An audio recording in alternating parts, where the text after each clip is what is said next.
तो नमस्कार साथियों, हमारे साथ हैं शास्त्री जी। हम इनसे पूछते हैं और जो ज्ञान की बातें हैं हम जानते हैं शास्त्री जी से। शास्त्री जी, पहले तो आप अपना परिचय दें दर्शकों को, देख रहे हैं। नमस्कार, राधे श्याम, जय श्री राम, हर हर महादेव। सभी भक्तों को, धर्म प्रेमियों को हमारी तरफ से शिवरात्रि की हार्दिक शुभकामनाएं। मैं पंडित श्री पुष्पेंद्र शास्त्री जी महाराज जी। शास्त्री जी, आप धर्म से जुड़े कुछ दर्शकों को कुछ कहना चाहते हो? अभी जो पर्व आ रहा है शिवरात्रि का, हाँ इस जी। पर्व के बारे में क्या कहना चाहते हैं? बस सभी लोगों को हमारा यही संदेश रहेगा जीवन में कि भाई जीवन में प्रभु की कृपा एक बार होती है।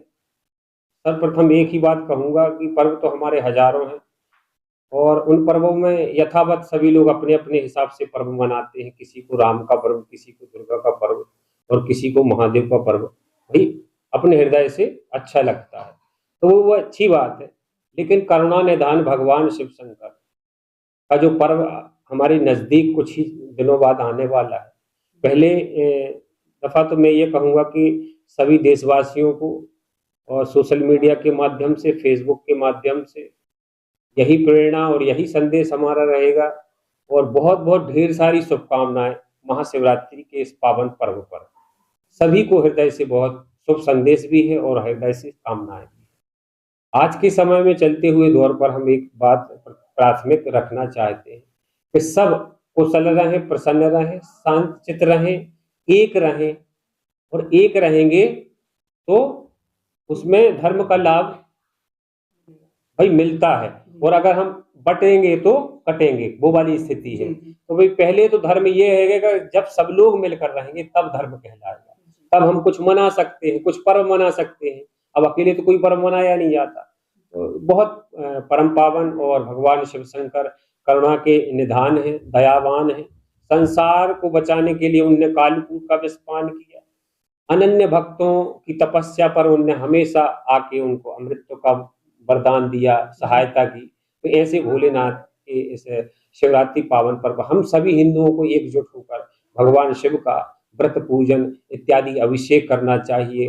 और भैया बसंत उत्सव तो निकल गया है, भगवान जो शंकर जी की लगन के नाम से जानते हैं। और दूसरी बात ये रहेगी कि जो महाशिवरात्रि पर्व है वो है शिव और पार्वती के विवाह का सूचक है ना। इससे परम पावन दिन कोई और नहीं। तो भैया सभी लोग बारात गाने बजा से भाई जो भी जहाँ प्रोग्राम होते हैं उस प्रकार से धर्म का लाभ लें। और बस यही संदेश रहेगा सभी देशवासियों को हमारी तरफ से।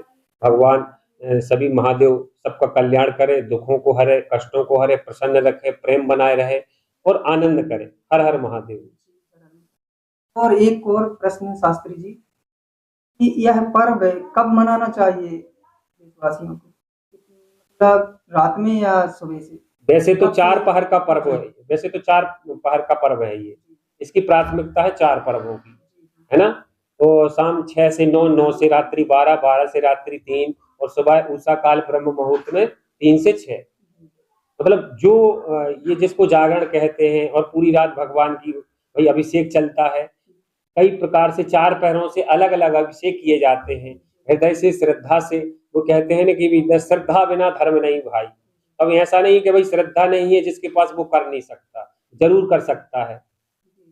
हाँ, भगवान भोरे के हैं और भगवान सब स्वीकार करते हैं। बिलपत्री अगर आप चढ़ाएंगे तो बिलपत्री स्वीकार की जाएगी और आपके पास मन तन जो भी एक जल का पात्र है वो भी स्वीकार किया जाएगा।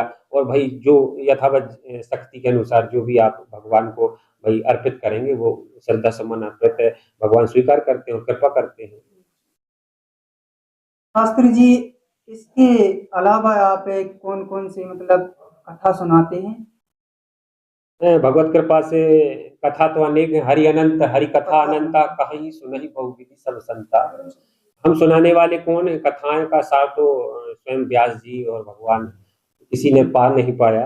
और हम तो एक छोटे से कथावाचक कहना चाहिए। हरि के वही पुजारी हैं, शरणागति हैं और उनको जो कुछ उन्होंने हमें किया है भक्ति, प्रभु की भक्ति से वही हम प्रसाद सब में बांटते हैं। विद्या ददाति विनयादि, विनयादि ददाति पात्रताम। तो क्या नाम से विद्या जो हमारे पास आई है वो हम लोगों को दे रही है। और तो कोई हरिगुण राम की कथा है, कृष्ण की कथा है, और क्या नाम से इसमें जो चरित्र आते हैं भक्तमाल के चरित्र हैं, अनन्य कई भक्तों की कथाएं जो भी समय से प्रभु की कृपा से वो सुना देते हैं। शास्त्री जी, एक और सवाल है, आपने शिक्षा दीक्षा कहाँ से प्राप्त?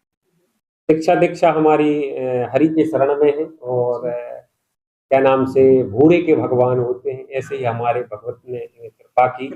जो हमारे कपाट बंद कपाट थे वो खोले भगवान ने। और भाई सब लोग बनारस जाते, वृंदावन जाते हैं, हमें राजस्थान छोटी काशी में भाई संतों के सत्संग के माध्यम से जीवन में हमें कुछ मिला है, उन्हीं का प्रसाद है बस, और प्रभु की कृपा। ईश्वर की कृपा आप पे सदा ही बनी रही जी। इसी विषय से हम आपसे पूछते थे कि आप जो कार्य करते हो, ये धर्म को जोड़ने का कितना कार्य करते हो, मतलब कैसे जोड़ना चाहते हैं? मेन प्लेटफॉर्म या मेन जो प्राथमिकता जीवन में हमारी रही है, वो प्राथमिकता ये रही है कि हम किसी से ना लें और हम किसी को दें। ये मतलब ब्राह्मण तत्व की पहचान है। मतलब संत सरल चित जगत है।